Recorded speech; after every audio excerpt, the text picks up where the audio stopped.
Hello to you all, and welcome to Pyramid Energy.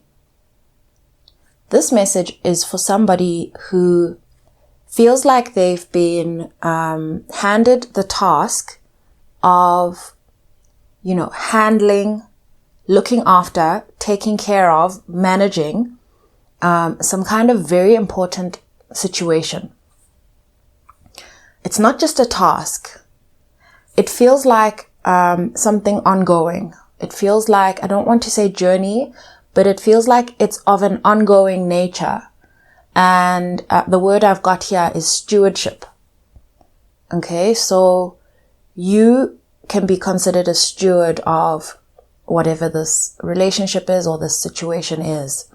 Okay, and your job includes keeping it in a state of harmony.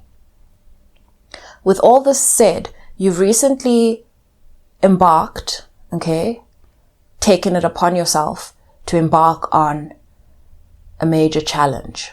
Okay, major is relative. It's major to you. Okay, so this is, you have bitten off more than you're usually willing to chew. That's basically what it is. This is something where in the past, even though you knew you needed to do this at some point or wanted to do it at some point, you kept putting it off. Okay, so it's something where you're like, okay, when things are like this, I'll do that. Okay, so you had decided that you will do this thing when circumstances are more ideal. However, you have found yourself embarking on this challenge under the current circumstances, not ideal circumstances, because you have learned that waiting for the ideal and creating the ideal actually will have two completely different results. Waiting for the ideal could keep you stuck, whereas creating the ideal is empowering. And so you have embarked on this because it was becoming one of those things where you're going to do it later, and you're doing it now because you don't want to find out that it is the reason why you have not progressed. If you haven't heard yesterday's video, I believe yesterday's or the day before, so I'll just hope I remember to pin it here. But it's about being willing to do whatever it takes. It's the very last video. It will be pinned at the end of this particular video now. Okay. The reason for this message is that, spirit, the universe, I don't want to be particular about where I'm speaking from. I'm speaking from a higher place that knows your story, that knows your journey, that is familiar with your desires and your destination, familiar with your challenges, familiar with all the things you've learned. It knows you intimately and it wants you to not give up. When I asked, why would you consider giving up? It said, because, the space you're in can feel barren. It can feel like fragile. It feels fragile. It feels like one match lit could just burn everything down. One wrong decision could kill everything. And you also have not physically seen the results of your work, your input. Okay, this is how you feel. Whether this is reality is a completely different topic. This is how you feel, and what I'm sharing with you now to help you identify whether this message is for you is for you to decide whether you connect with these things I'm saying and describing in this moment. Okay? I see what you've been doing as not being hard on yourself and just taking the steps, taking the necessary steps as you feel them, right? I see you there, but I also see you interrupted by because for all intents and purposes, you're actually managing to keep this thing going, right? You're managing very well, okay? You are the assigned steward. You are managing very well, okay? And what's interrupting this state of harmony that you're wanting to nurture and keep in place almost, is that sometimes you get stuck in your head about things you can't do anything about. And so they want you to be alert about that, because that is, harmony is essentially a state of balance. Okay, a state of balance. It's a peaceful rhythm. Okay, it is a peaceful sound, and it's not expected to be the same all the time. It's just that the sound is balanced, the feeling is balanced, the rhythm is balanced. That's how I describe harmony. And now what's interrupting you is that you've got these moments where you're trying to keep your mindset clear, but then what actually muddies your mindset, I want to say actually dirties your mindset, is this idea that there are things you can change that are completely out of your control. This also came up recently. I'll pin that video to here, because I really do feel like this channeling, that this message that I'm sending through now feels like just a more holistic and important message, looking at everything as a whole, gathering a whole lot of videos that I've been sharing lately and putting them all in one place, for you to identify yourself and for you to know that you should not give up. Okay? Not because we just don't give up, not because that, but because what you're doing is important, number one. The second thing is that you're working in the dark. Okay, you're working in the dark. You've been doing this for a prolonged period, but it's very clear from this that you are actually in more darkness than you've ever encountered. Okay, your ability to hold yourself in this kind of balance and this kind of harmony and in this kind of prolonged darkness is formidable, is what I'm going to tell you. Okay, but what I want to say is, this time of your life, the reason it feels so out of body, the reason it has this eerie, there's a spookiness to the way you feel you're behaving. You feel like you should, for some reason, you feel like you should be behaving a different way. You are behaving in a way that's aligned with your truth. Although sometimes, again, your nervous system wants to trigger you into behaving in a different way. Okay, so for example, perhaps you feel you should be performing more, however that resonates. What you're actually doing is performing in a way that honors your sense of peace and your sense of harmony. That's what you're doing. You're not performing to perform, and you're not performing because if you don't perform, then this bad thing will happen. You're not responding to that stuff, okay, which is really good. But they're saying that the reason why you are sort of questioning and wondering whether you're making the right decisions, whether you know, all these things you're asking yourself, they're saying it's because you've been at this really long. And as I considered that, I really thought about it, and it feels like you have really been squeezed. When I say squeezed, I mean you have really been tested. Your resilience has been tested. How far you're willing to go has been tested. How much are you willing to heal? That's been tested.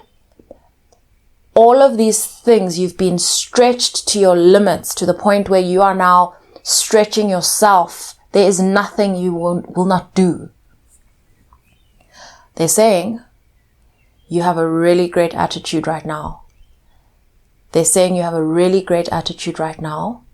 Don't give up. Don't be fooled by appearances. Do not be fooled by appearances. The idea that as you are pushing yourself, this may not apply to everyone, but now we're speaking to you. The idea that when you are at your most productive, okay, your most diligent and your most vigilant and your most, productive, like, in your routine, delivering, the idea that as you're pushing yourself and being actually what sounds like being pretty harsh on yourself and not really exercising that much kindness on your mind and your body and your soul. The idea that that's when your manifestation is going to miraculously come through actually doesn't make sense. So I described it that way for this reason, so that you can see that you, a person who has learned how to manifest from a state of harmony, from a state of peace, by looking after your mindset, by being kind to yourself. All of these things do not match up with the idea of, let's say, the person who manifests in the other way. I'm just going to call it that. You need to get used to this silence, the sound of this silence, the sound of what happens as you're just gently nurturing whatever it is you're nurturing, the absence of drama, the absence of pressure, the absence of order as it appears and is understood by others, all of that, an opportunity to actually heal and come to a balance and help your body to remember that you are in a new phase of your life, okay? Time for the actual tone of the voice in your head to shift. Because there are things that obviously happen in your mind, the things that you think.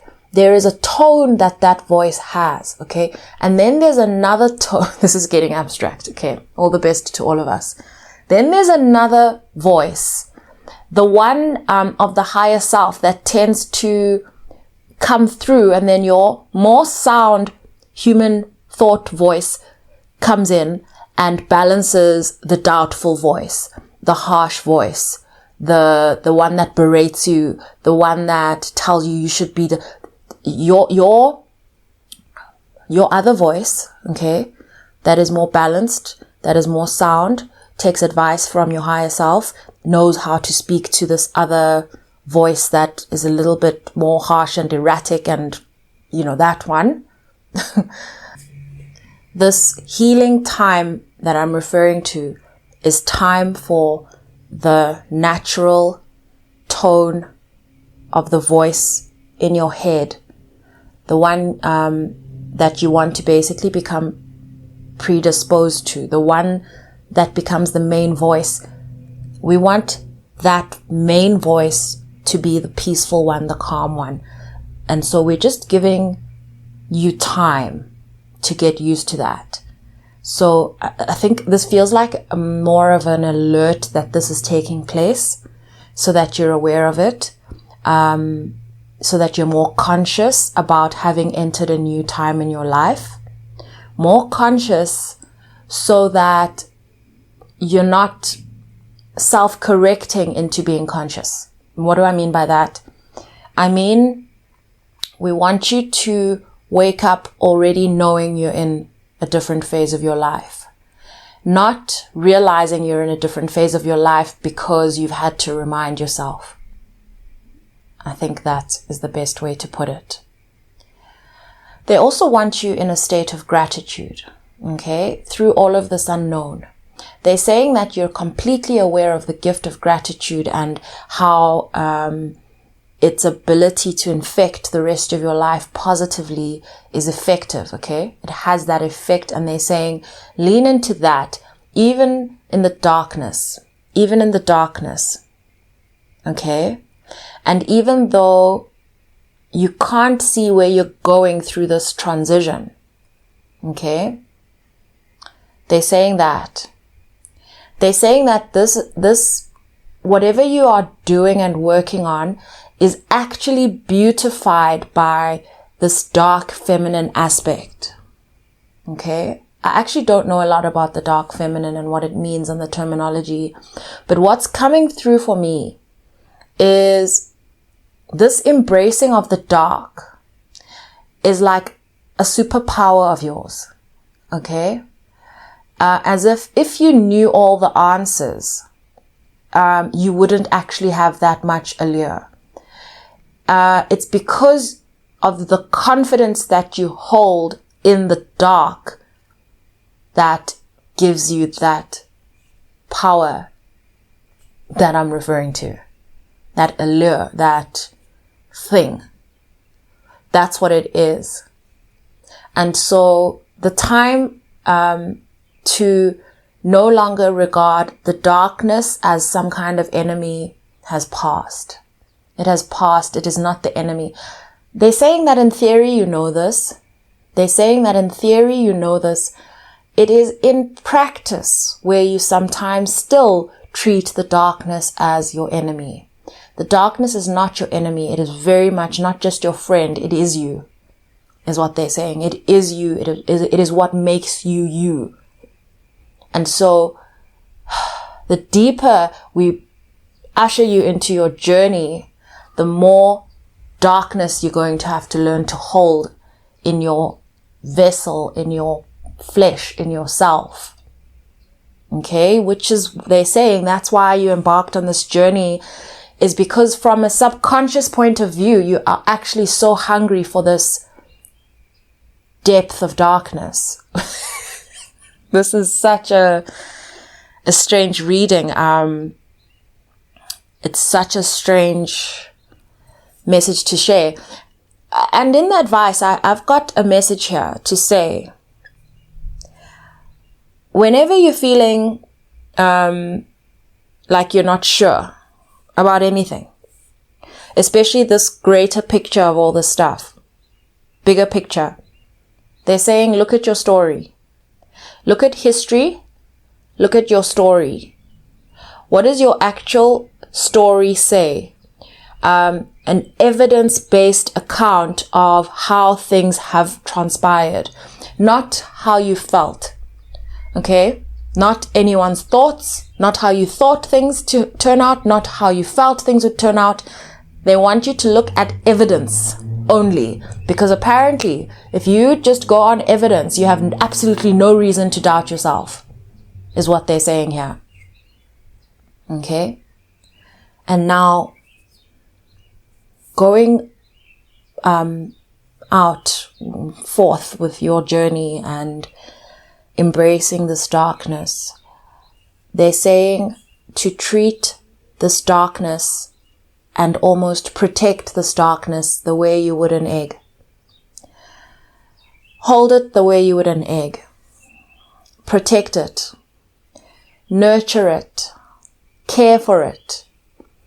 It is this compassion that you apply to the dark that you're going to learn to really connect with it and have that sense of ownership and care over it, and not look at it as a villain, because it is not your enemy. It is not a villain.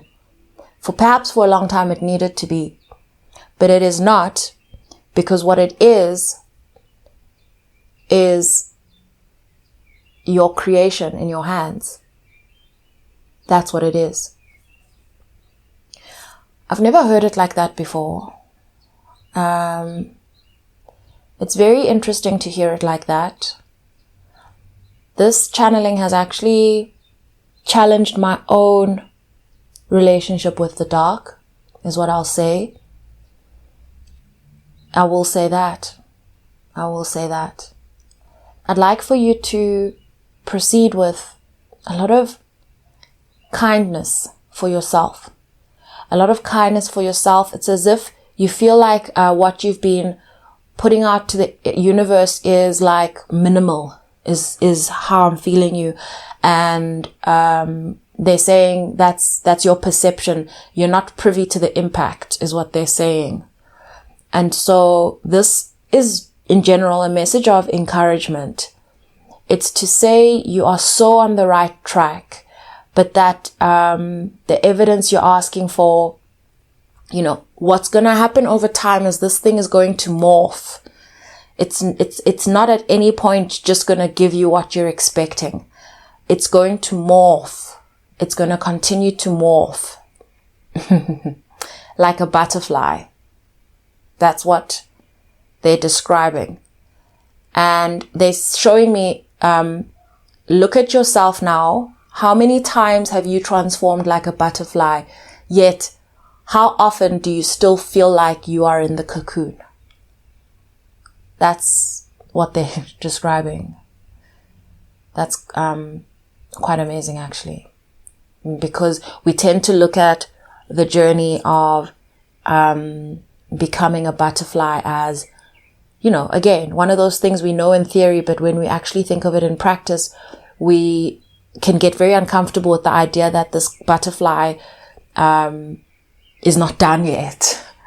But each and every time the butterfly emerges with a new sense of beauty, okay, a new sense of freedom. And so in order to embrace the life cycle and nature of a butterfly, one needs to get comfortable with this idea of the unknown. Okay? And this idea of every aspect of the journey morphing.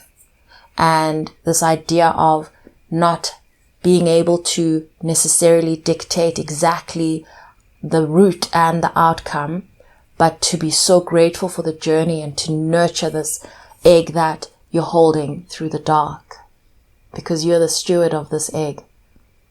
Okay? I'm going to leave this here. I hope that you found this message insightful and that it brought you peace. I really do, because that was, in particular, this message. It was very clear. This was a don't give up, and this is why. This is why. The last thing they're showing me is the high priestess. Again, they're showing me the high priestess, and they're saying, you actually do know your outcome. It's the nature of the journey, they're saying, and it's because you know the outcome that you think you will know the route.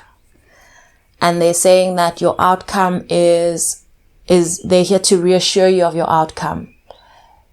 But it's the nature of the journey. It's the nature of the morphing of the butterfly. It's the nature of everything. And so this is just not just a game of trust, because I understand that you trust. You're very much moving on trust here. It's more around don't give up on your dream. Don't give up on the size of it. Don't give up on, don't just take what you've got. They're saying you are creating this thing. And so if you're holding an egg and you tell yourself that I'm not reducing any value of any bird, let's say, but I'm going to use this example. You've got an egg. If you keep telling yourself that this egg has a weaver in it, okay, a weaver is like smaller than your hand, that's a weaver, instead of saying that you've got a vulture or an eagle in that egg, it's like that. And so don't compromise, don't reduce, don't give up on the extent of your dream and the feeling that you want to have. They're saying it's the feeling you're after. That's what it is. Okay? Any information you need is in the description box below. Sending you all so much love.